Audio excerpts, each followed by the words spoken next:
The BBI train has left the station, and it would appear it is leaving destruction in this wake. There are casualties, and there will be more casualties, especially those who, in the words of Jim Brown of the 1960s, did not hear the whistle blowing.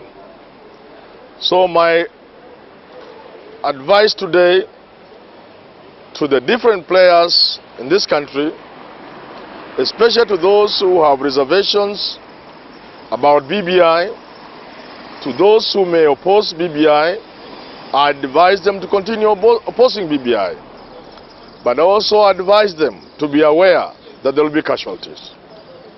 Already there's a significant number of casualties, institutional and individual. It's now becoming clear that Jubilee Party is going to be a casualty. It is almost certain, to a very reasonable degree, that Jubilee is no longer one. And therefore it is the first casualty. That Jubilee is certainly split into two. What would this mean?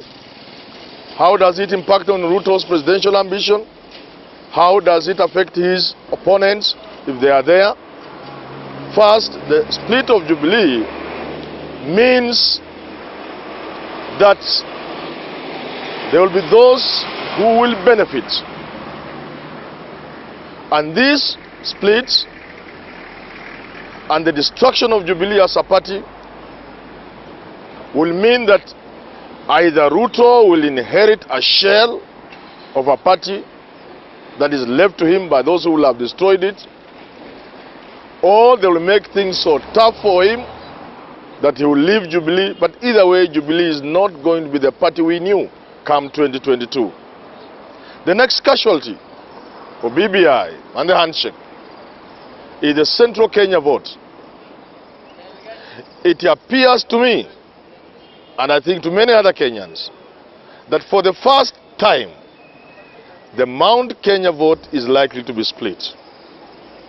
Because it is always the case that when the last hour comes, the Mount Kenya people always face Mount Kenya, and they speak with one voice. This time, there's this lingering doubt in my mind that it is possible that Mount Kenya vote could be split, and thus becoming the second casualty of BBI and the handshake. What does this split means? The split doesn't augur well for William Samoei Ruto, because for Jubilee to win in 2013 and 2017, they not only needed the Mount Kenya vote to a man, they needed the highest possible turnout, which they got. So if Ruto is going to get just a fraction of the Mount Kenya vote, if that is also going to be the case that the turnout is not as good as it should be, then can't you see that affecting him? And it may not quite matter where the other half goes. So the handshake and BBI is leaving destruction in its wake. There is also collateral damage. There are those who lose their positions. Recently, in the cabinet reorganization, Kiunjuri became the first casualty, as Uhuru dangles the carrot and the stick. So the stick fell on Kiunjuri to warn people, especially of Mount Kenya, that I am not the man you may imagining I am. I can be firm. I will not allow you to mess my legacy. And to that extent, therefore, he had to raise the stick and hit somebody. And there will be much more of that happening. Other collateral damages will be in manner of small people. Moses Kuria iya kidogo, wengine kidogo hapa. So BBI has its casualties. As we head towards 2022, the advice I would give to those who are likely to fall by the wayside, to those who are likely to be hit, is not necessarily to cow. I'm not asking them to give up or to yield. No. I am asking them, And I think if they have advisors, they should be asked to be smarter than they are today.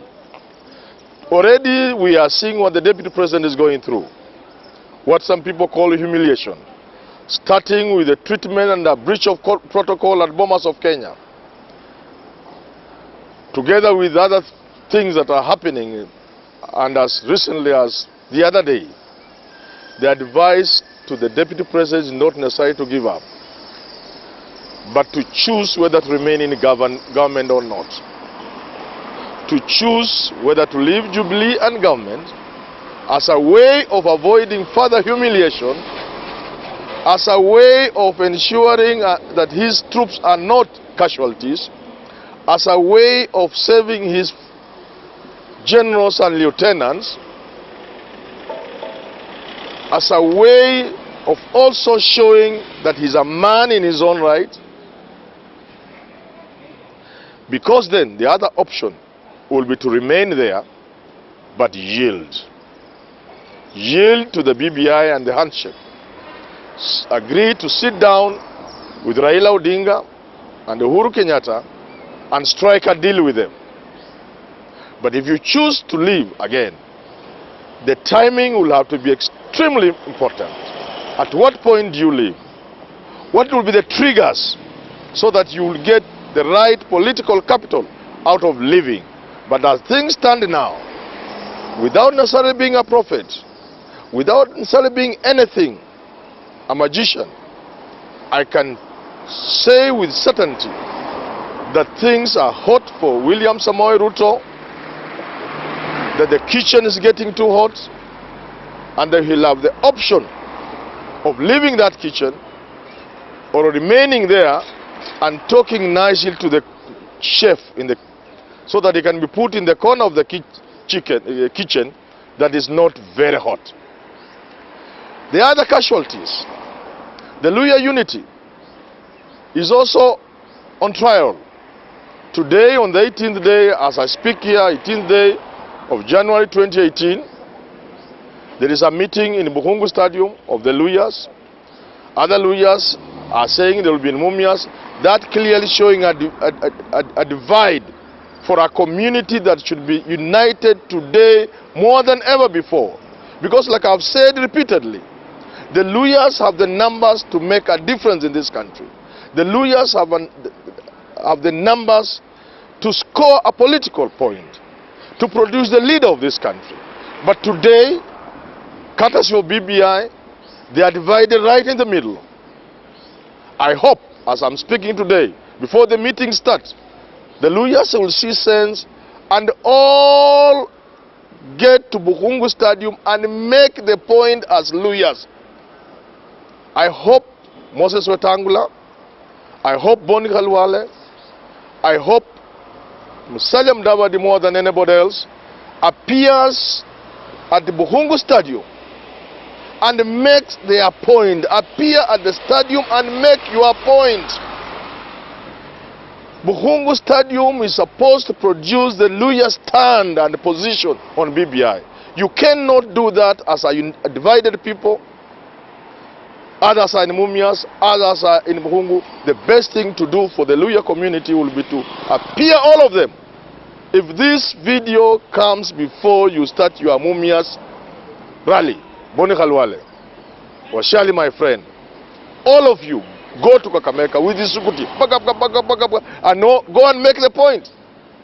If they are strangers, tell them this rally is for Luhyas, and this is a Luhya event for Luhyas to make their stand. You wait for yours to come in Kisumu. You wait for yours to come somewhere else. Go there and make that point. Don't go and play small balls around the field when men are in the field. Enter the field, put on your boots, put on your uniform, get the right number, go and play in the Buhungu Stadium, not Mumias, ambaye ni kando kando watoto uchezea. So BBI really is going to hit those who will not be prepared. Communities that will not be prepared are going to be divided, are going to be hit, are going to lose out, are going to get leftovers when people divide things in 2022.